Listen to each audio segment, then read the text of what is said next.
홍 박사가 달러 사라는 이야기를 잘 안 했는데 한 해 하신 분들이 벌써 있으실 거예요. 왜냐하면 제가 2022년에 달러 팔고 아직까지 달러를 안 샀거든요. 근데 요새 이제 좀 달러 사고 있습니다. 그림에 나와 있는 것처럼 우리나라 환율이랑 코스피는 반대로 움직이는 특성이 있고, 특히 여기 최근에 이번에 달러에 대한 원화 환율이 급락했잖아요. 한 100원 빠졌죠. 100원 빠지는 동안에 종합주가 지수가 200포인트 오르는 거 보셨을 겁니다. 이번에도 마찬가지인 게 1480원까지 하고 종합주가 지수 2200 깨질 때 외국인이 미친 것처럼 팔았잖아요. 그러다가 5월에 지나면서부터 지금 외국인이 엄청나게 사고 있는 거 들으셨죠. 환율 상승하면 주식도 안 좋고 부동산도 안 좋고, 반대로 환율 떨어질 때가 좋을 때다, 지금.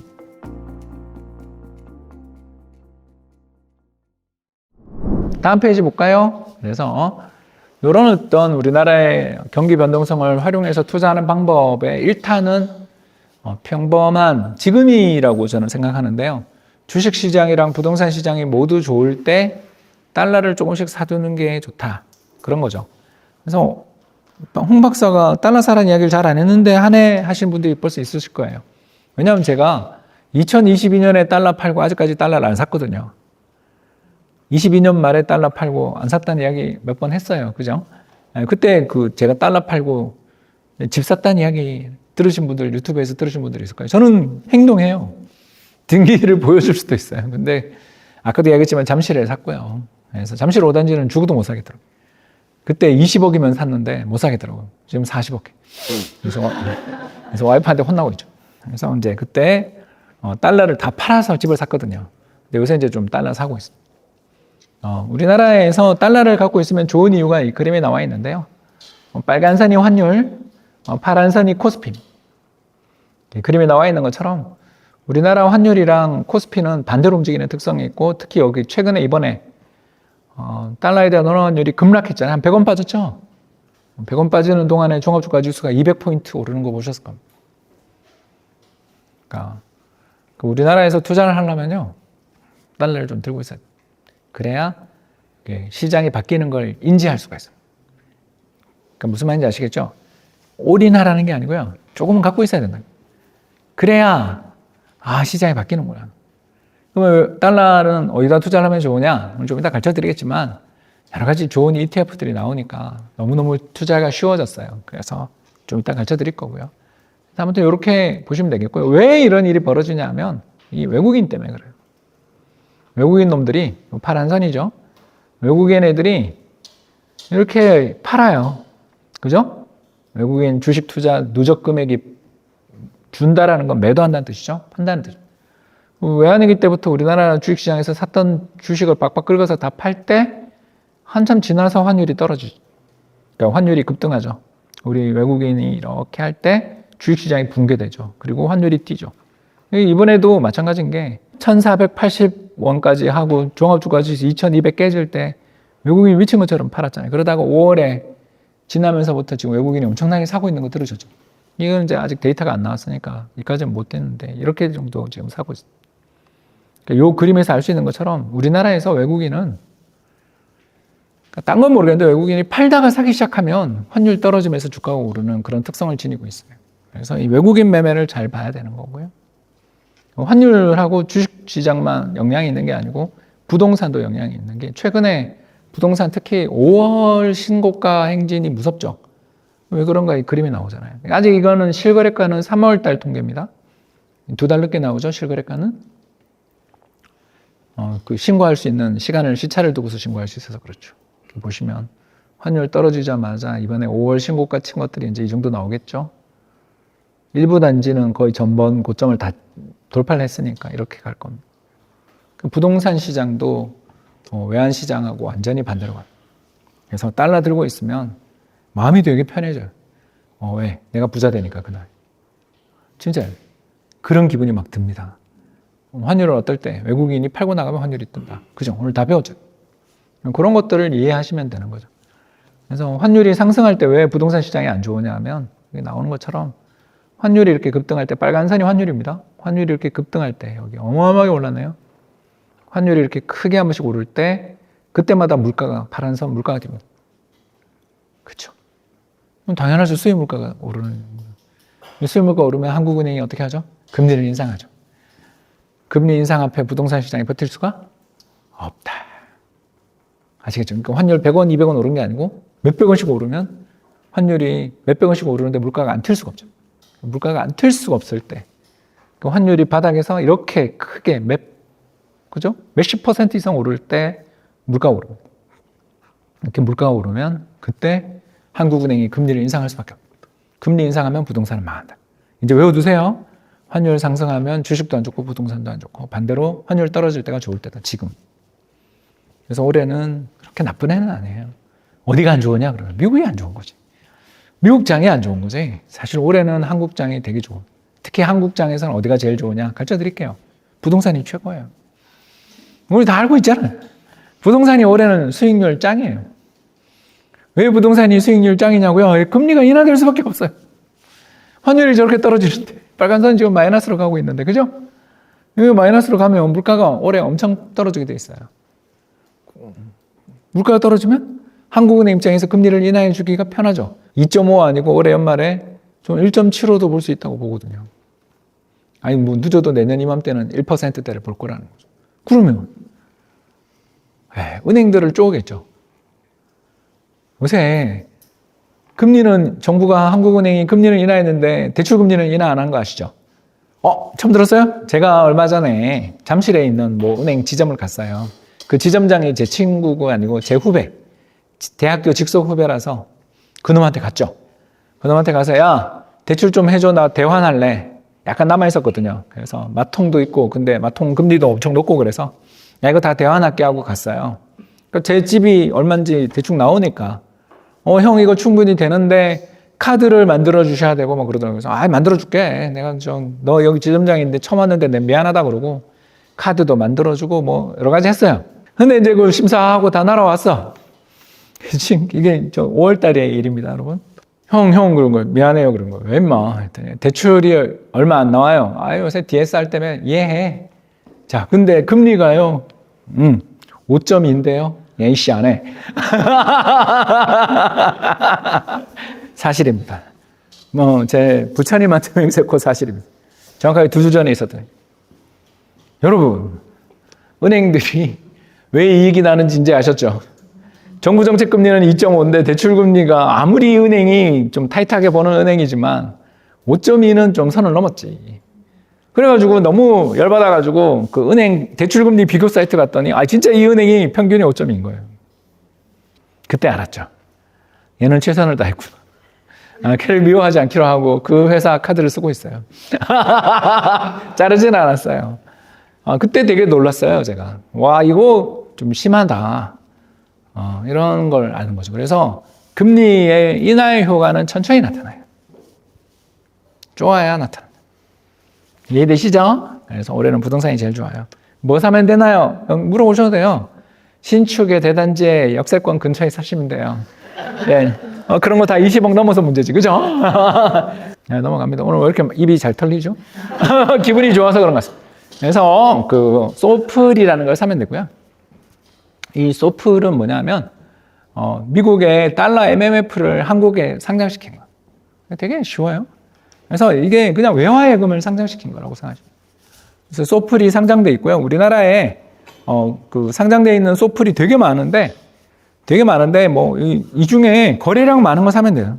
이게 제일 거래량 많네요, 그죠? 네, 타이거 미국 달러 소플이 제일 거래량이 많네요. 이런 거 사시면 돼요. 예, 이거 사진 찍고 가십시오. 괜찮습니다. 그래서 SOFR로 검색하시면 7개 나오더라고요. 7개. 하나도 안 들었나요? 7개 맞죠? 그 중에 요 밑에 있는 ETN은 좀 안 사는 걸 추천하고요. 저 ETN은 만기가 있어서 N이 뭐냐면 저기 증권사에서 만든 게 ETN이거든요. 그래서 ETN은 좀 상장 폐지가 자주 있고 또 만기가 있는 경우들이 있으니까 ETF를 사는 게 좋아가지고요. 그래서 여기 위에서 코덱스부터 키움까지 6개 중에서 마음에 드는 거 사세요.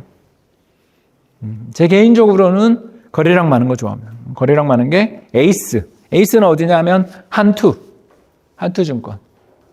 한투증권이 한투 운용이 만든 게 에이스. 이것도 괜찮죠. 플러스는 어디서 만들었냐면요. 이거는 한화. 라이즈는 어디서 만들었냐면 옛날 제 친정 KB. 이렇게 이름들이 다들 촌스러워요. 코덱스 삼성. 그러니까 우리나라를 떨쳐 올리는 6대 운용사들이 다 자기 거 하나씩 갖고 있으니까 그 중에서 마음에 드는 거 사세요. 예. 수수료 싼 거 사는 게 최고인데 이거는 다 수수료가 싸가지고요. 그렇게 크게 차이가 없으실 겁니다. 그래도 이거 하나만 알아둬도 얼마나 편해요. 그죠? 이게 주식이니까 매도하고 이틀 뒤에 돈이 들어와요. 그러니까 MMF랑 똑같아요. 그렇죠? 그리고 중도 환매 수수료가 없어요. 이게 가장 큰 장점이죠. 외화예금 가입하고 나면은 중도에 해지할 때 뭐 이자 못 받는 경우들 좀 생기잖아요. 그런 게 없어서 좋습니다. 대신에 이제 환차익에 대해서 세금은 붙습니다. 외화예금은 환차익에 세금 없어요. 이게 장단점이 다 있습니다. 그래서 알아서 하세요. 근데 저는 ETF 합니다, 그냥. 야, 번 거는 나는 흔쾌히 낼 수 있어. 못 벌어서 문제지, 나는. 낼 수 있어. 이렇게 생각하고 합니다. 자, 그 다음에, 그러면 이제 질문이 나옵니다. 박사님. 좋아요. 평상시 때 사. 그죠? 평상시 때 달러를 샀다가 이렇게 지금처럼 평온하잖아요. 요새 자산시장을 보고 있으면 최평성대잖아요. 그러니까 그 주식, 부동산이 없는 사람한테는 배가 아파 죽을 것 같은 장세지.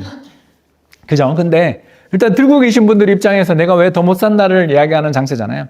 더군다나 요새는 부산도 요새 조금씩 꿈틀댄다는 이야기가 막 들리더라고요. 제 패친들이 부산에 계시는데 부산에서 이제 좀 활발하게 활동하시는 패친들이 계시는데 페이스북 친구들이 계시는데 그분들이 요새는 부산도 이제 드디어 거래가 좀 되고 있다고. 그렇게 미분양이 많은데도 된다고. 이제 그 사람들이 확실히 분위기를 타더라고요. 경보선 타고 이제 쭉. 그래서 그 다음으로 좋아하는 데가 저는 우리 서울 다음으로 좋아하는 데는 울산. 경부선 라인. 울산이 미분양이 많이 줄었거든요. 그런 데들 좋아합니다. 아무튼 이제 그런 거 말고 이제 아까 홍 박사가 이야기한 것처럼 외국인이 때려 팔면서 환율이 급등하고 경제가 망한다 소리가 날 때 달러를 팔라 그랬는데 그때 어떻게 알고 파나요? 이게 궁금하잖아요. 그죠? 오늘 제가 답을 드리고 있습니다. 피어 앤 그리드 인덱스라고요. 멋있죠. 그죠? 공포와 탐욕 지수. 멋있죠. 그죠? 우리나라에서 만든 게 아니고요. CNN에서 만들었습니다. CNN이 이런 것도 만들더라고요. 그래서 여기 보시는 것처럼 익스트림 피어, 최악의 공포로 갈 때 그때 환율을 보세요. 너무 쉬워요. 저 이거 되게 자주 봅니다. 왜 제가 보냐 하면요. 남들이 자꾸 이걸 보여줘. 박사님, 여기까지 왔는데 어떻게 할까요? 빨리 달러 파세요. 또, 최근에 어디로 가고 있죠? 그리드가 지금 익스트림 그리드. 최악의 탐욕을 향해서 가고 있죠. 그러면 되죠. 주식이나 부동산은 좀 더 달려갈 수는 있습니다만 조심해야 되는. 그래서 조건을 벌써 오늘 가르쳐 드리고 있어요. 그죠? 평상시에 달러를 들고 있다가, 어떤 일이 벌어진다? 외국인이 때려 팔고 환율이 급등해요. 그러면서 피어 앤 그리드라고 한번 검색해 봤더니 저게 익스트림 피어로 가 있다. 그러면 제가 들고 있는 달러 한 3분의 1 팝니다. 다음 주에 또 봤는데 또 여기 있다. 또 팔면 되죠. 그죠? 이런 식으로 대응을 하시면 됩니다. 한 방에 다 하시는 것도 방법인데요. 그게 그렇게 가능한 사람이 잘 없더라고요. 그죠? 한 3분의 1 정도씩 나눠가지고 저는 한 달에 걸쳐 판다라는 생각을 합니다.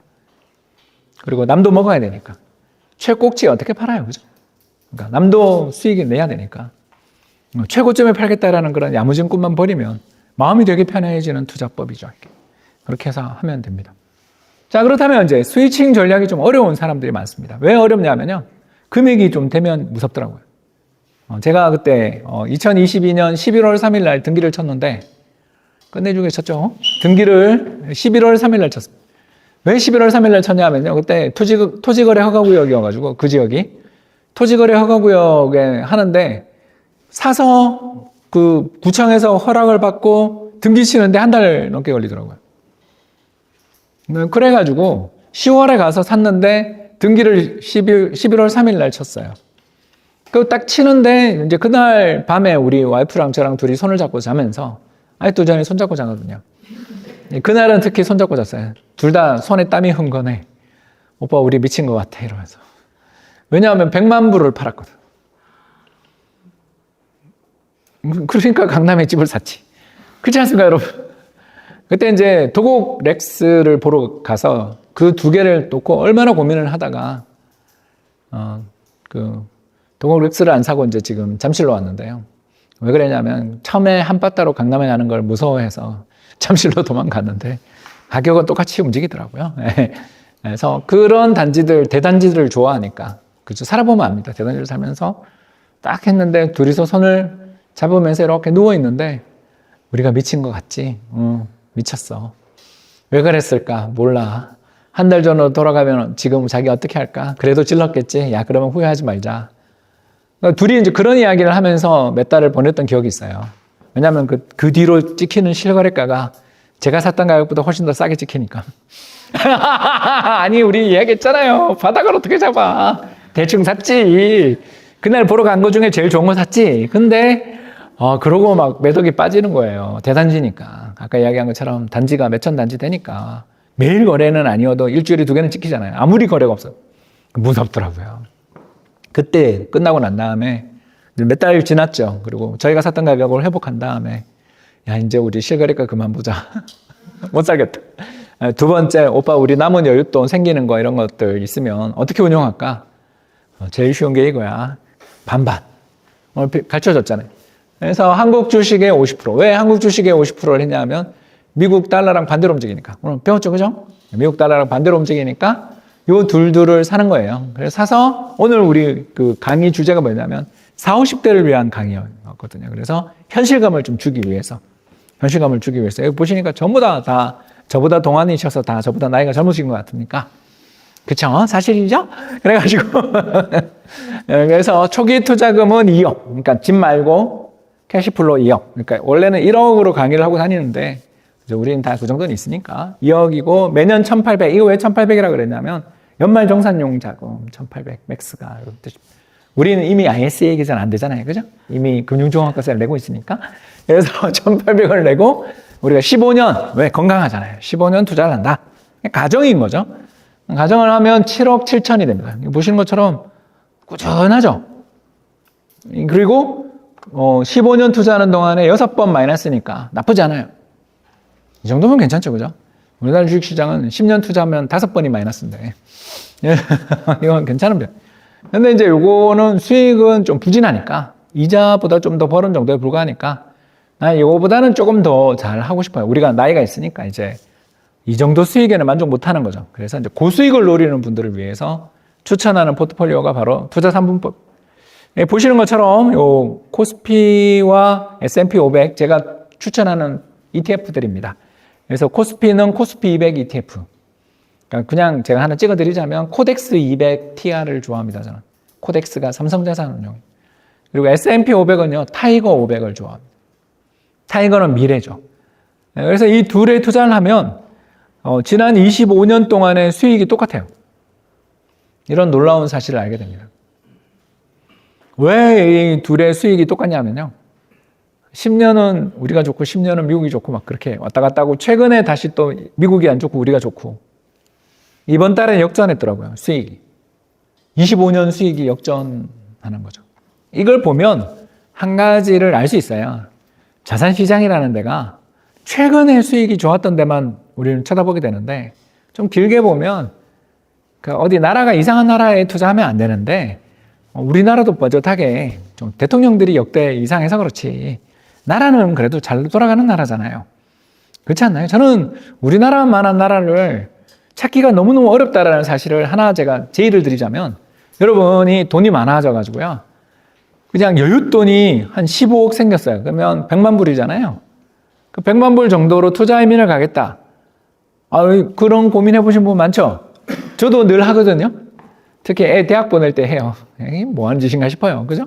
솔직히 이 대학 졸업하고서 사회 나와서 또 전쟁인데 우리는 그 고등학교 때 애를 때려잡고 있는데 가르치고 있는 거나 시험 치고 있는 거나 이런 걸 공부시키는 걸 보고 있으면 이게 뭐 하는 짓인가 싶은 기분이 너무너무 많이 들지 않습니까, 여러분?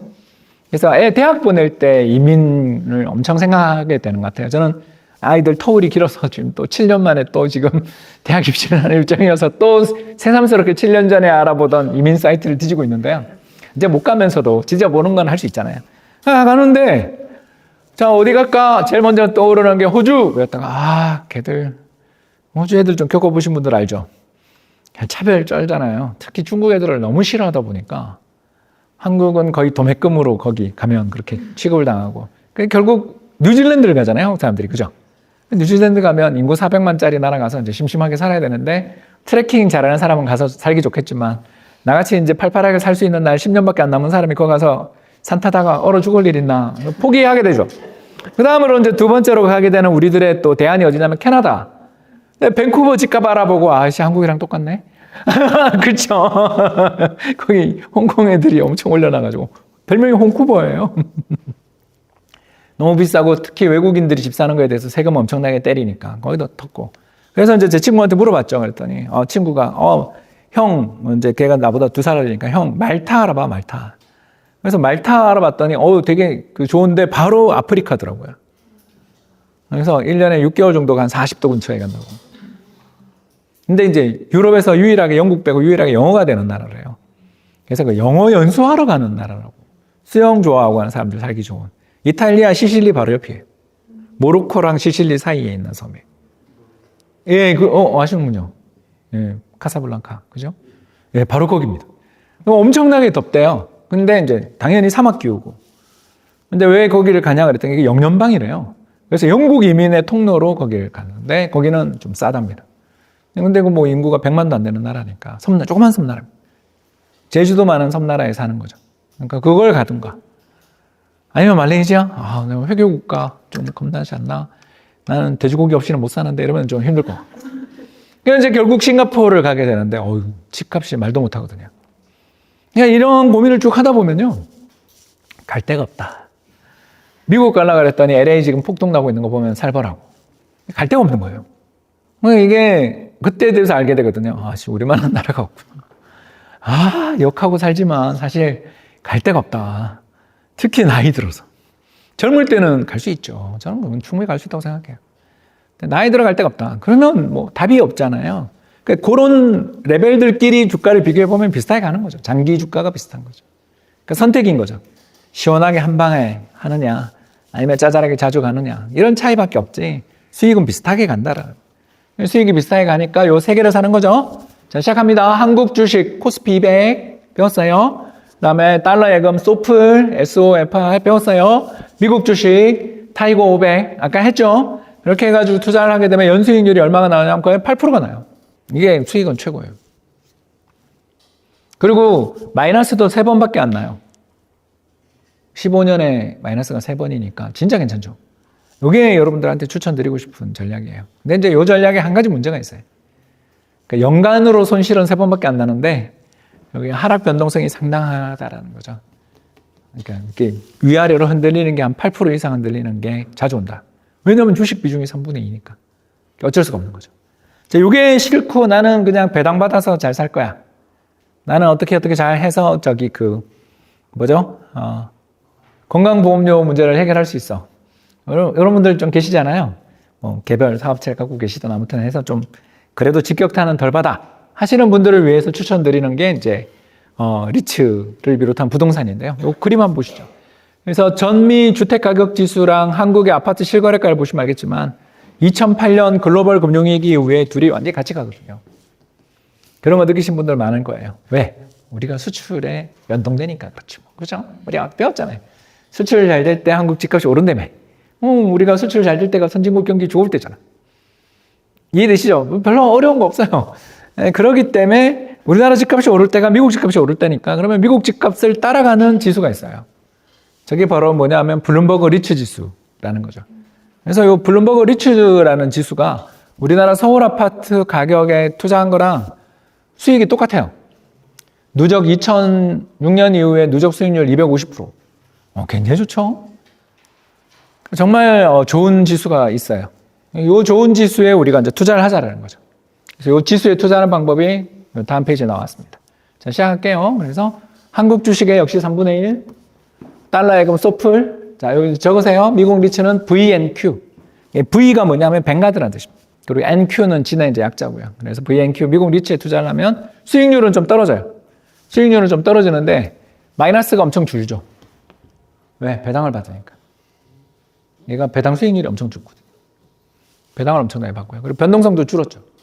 아까 뭐 8.3인가 8.3이었는데 이렇게 더 좋은 전략은 잘 없고요. 자기 성향에 따른 전략이 세상에 존재하는 것 같아요. 그래서 어떤 전략이 제일 좋으냐 이렇게 물으시면 저는 할 말 없고요. 수익이 좋은 거, 주식 비중 높은 거. 안정성을 좀 추구한다, 배당, 부동산 이런 거. 이렇게 투자를 하시면 되는 거죠. 이제 하나 더 할까요? 짠, 금이 마음이 편하잖아요, 그죠? 특히 미국 장이 앞으로 조정받는다라고 걱정을 하는 분들, 파란 선이 미국이 나스닥입니다. 실제로 미국 나스닥이랑 금값이 완전히 반대로 가고 있습니다. 그러니 미국의 시장에 대해서 앞으로 좀 자신이 없고 미국 시장 흔들리는 거, 특히 얼마 전 테슬라 17% 빠지는 거 봤죠? 살벌한 나라다라는 걸 뒤늦게 아시는 분들이 많죠. 딥시크 나올 때 엔비디아 빠지는 거 우리 봤잖아요. 그런 나라이기 때문에 그 금을 추가해서 수익을 좀 한번 방어해보자 하시는 분들한테 투자 4분법인데 수익률이 너무 좋죠? 8%가 나옵니다. 근데 드디어 8%의 벽을 깼는. 그러니까 금이 요새 많이 올라서 그래요. 이걸 제가 늘 추천하진 않아요. 다만 좀 주식 비중이 3분의 1나 되는 건 너무 무서워요. 하시는 분들을 위해서 이걸 추천하는 거죠. 나옵니다. 한국 주식, 달러 예금, 미국 주식, 금에 각각 4분의 1. 금은 어디다 투자하냐면 KRX 금 현물 ETF에 투자를 하시면 됩니다. KRX라고 검색하시면 다 나옵니다. 그래서 누적 수익률이 엄청나게 좋고요. 그래서 2억 투자하신 분이 이제 12억 되는. 그리고 차트가 되게 이쁘죠? 되게 이쁜데, 근데 금값도 워낙 변동성이 크니까 안타깝게도 마이너스 난 해가 3번이나 되는. 아까는 2번이었죠, 그죠? 이런 거 비하면 확실히 얘가 수익이 더 높을수록 아무래도 좀 위험하구나. 그런 걸 여러분들 염두에 두셔야 됩니다. 그러니까 완벽한 건 없어요. 자기의 그 성향이에요. 하나 더 해보죠. 투자 5분법. 여기 이제 한국 국채를 넣는 거죠. 그래서 한국 주식, 달러 예금, 미국 주식, 금, 한국 국채 5분의 1씩 투자는. 이러면 이제 주식 비중이 40%를 주는 거죠. 이게 이제 저희들 중립형하고 되게 비슷해지는. 어스 중립형이라는 걸 이제 배우게 될 텐데, 그거랑 굉장히 비슷해지면서, 근데 수익이 되게 좋고, 거의 직선이죠? 아름다운 직선이 나오는 것 같지 않습니까, 여러분? 이런 거가 나오면 너무 행복해지죠. 그러면 한국 국채는 뭘 사나요? 라고 많이 물으시는데, 그냥 국채 10년 선물 삽니다. 국채 10년 선물이라고요. 한국에 상장되어 있는 ETF가 있습니다. 거래량이 되게 많아서 좋아합니다. 이 그림 차트 한번 보시면 정말 너무 아름답지 않습니까? 그죠? 이런 거 보면 뭔가 이렇게 기분이 좋아집니다. 야, 어떡해. 그렇죠. 중간중간에 마이너스는 나는데 그 마이너스 폭이 크지 않은, 그러니까 연변동성이 6%밖에 안 돼.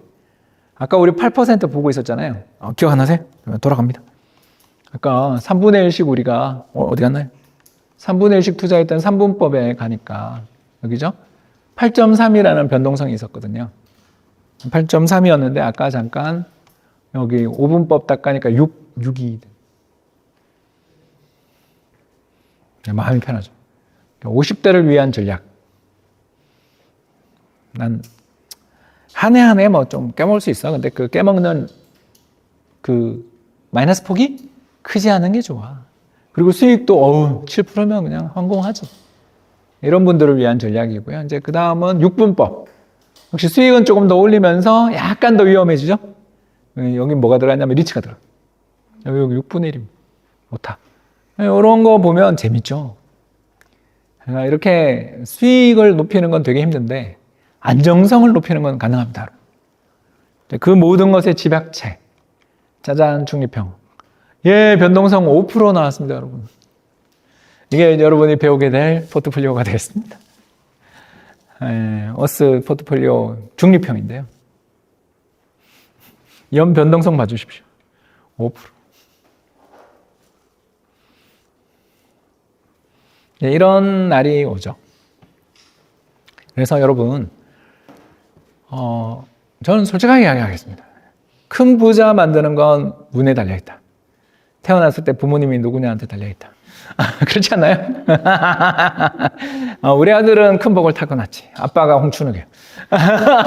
그렇죠? 이런 금수저가 있나? 그렇죠? 근데 저는 태어났을 때 그냥 경북 고령의 시골 마을에서 태어났고 어려서 돼지 키우면서 살았고 특히 소 꼴매기러 다니고 맨날 그러다가 초등학교 어리버리 하는데 대구에 있는 초등학교 가서 쭉 자라다가 공부 좀 잘해가지고 서울로 올라와서 여기서 흙수저로 힘들게 살다가 이렇게 결혼하고 운이 터졌죠. 제가 마님한테 감사하는 이유가 결혼하기 전까지는 정말 허랑방탕하게 살았는데 결혼하고 딱 와이프한테 잡혀가지고 집을 산 게 첫 번째 성공의 시작이었고요. 그래서 결혼하고 4년 만에 집을 샀으니까 정말 저희 마님이 엄청 저를 때려잡으셨죠. 그때를 생각하면 예, 그래 연애할 때 그렇게 착하던 아가씨가 순식간에 호랑이로 변하더니 호랑이 띠입니다. 호랑이로 변하더니 저를 때려잡았죠. 그리고 이제 집 사서 좀 돈을 모은 다음에 2008년, 9년 글로벌 금융위기 지나면서부터 달러에 눈을 뜨며 이렇게 승승장구까지는 아니어도 떼먹진 않고 살고 있는 것 같아요. 그래서 오늘 여러분들한테 다양한 전략을 말씀드렸는데 이 모든 전략들을 잘 가다듬어 만든 전략이 중립형이다. 근데 왜 중립형을 우리 수업에서 여러 번 가르쳐 줄 텐데 포트폴리오를 제시해 드려요. 제시해 드리는데 그걸 왜 추천하냐? 수익도 나쁘지 않은데 위험이 엄청 적어서 50대들한테 아주 좋거든요. 마이너스 5% 정도는 참을만 하잖아요. 이게 최악까지는 아니지만 95% 정도의 신뢰 구간에서 최악이 이 정도니까 참을만 하다. 우리는 그런 이야기를 하는 거죠. 그러니까 이게 수익률, 연평균 수익률이 7%짜리인데, 그죠? 7%인데 마이너스 6이니까 저게 그 조고의 2배 정도가 출현을 하면 20년에 한 번 있는 대폭락장이라고 그러거든요. 이거가 이유가 있어요. 평균 빼기 얘 곱하기 2를 해서 빼면 최악의 성과라고 생각하시면 되거든요. 이 정규분포라는 가정에서 우리 옛날 통계학 때 다 배웠는데 까먹었다라고 전제하고 그냥 편하게 말씀을 드리자면 요 변동성에 곱하기 2를 하시면 거기다 이제 마이너스를 붙여야 되겠죠? 마이너스를 붙이면 저게 한 11% 되는 거 아니에요? 11%가 나오면 우리 수익률, 평균 수익률이 아까 7이잖아요. 거기다 11을 빼면 마이너스 4%가 20년에 한 번 나오는 최악의 20년에 한 번 나오는 불황에 경험하는 수익률. 이 마이너스 4%다. 엄청난 거죠. 이 의미를 잘 모르시는 것 같아서 오늘 좀 약간 길게 설명했어요. 그러면 아까 8%다? 얘는 곱하기 16이니까 16이잖아요. 그러니까 얘는 아주 쉽게 마이너스 10% 근처까지 가는 거죠. 그래서 이런 거가 수익을 더 높게 잡으려는 분들도 많지만 저는 나이가 들면 들수록 덜 깨먹는 걸 좋아하게 되더라고요. 그래서 변동성이 적은 걸 좋아합니다. 한 시간을 신나게 떠들었고요. 여러분 오늘 강의 재밌으셨나요? 네, 크게 대답해 주셔야죠. 예, 그래서 이런저런 재밌는 이야기를 드렸는데 여러분들 느끼셨을 거예요. 시장을 예측해서 대박 수익이 난다. 그건 운의 영역이고 내 실력이 아니에요. 근데 실력이 뭐냐? 덜 깨먹는 거다. 오늘 그걸 좀 느끼셨을 거라고 생각하고요. 덜 깨먹는 방법을 오늘 다양하게 설명드렸고 마지막 최종 결정판까지 오늘 여러분 들으시면서 좀 즐거운 마음이 드셨을 거라고 생각해요. 미래가 불안하기보다는 약간 기대해 볼 수 있는 그리고 위험을 어떻게든 잘 극복해 나간다라면 10년 한 번, 20년에 한 번 오는 마이너스 정도는 용인하되 그것까지 어떻게 피해요? 그건 용인하되 반등이 빠르게 나오는 회복이 빠르게 되는 그런 전략들, 그런 공부들을 좀 해보자. 이런 인사이트를 얻지 않았나 생각하며 오늘 강의를 마치겠습니다. 감사합니다.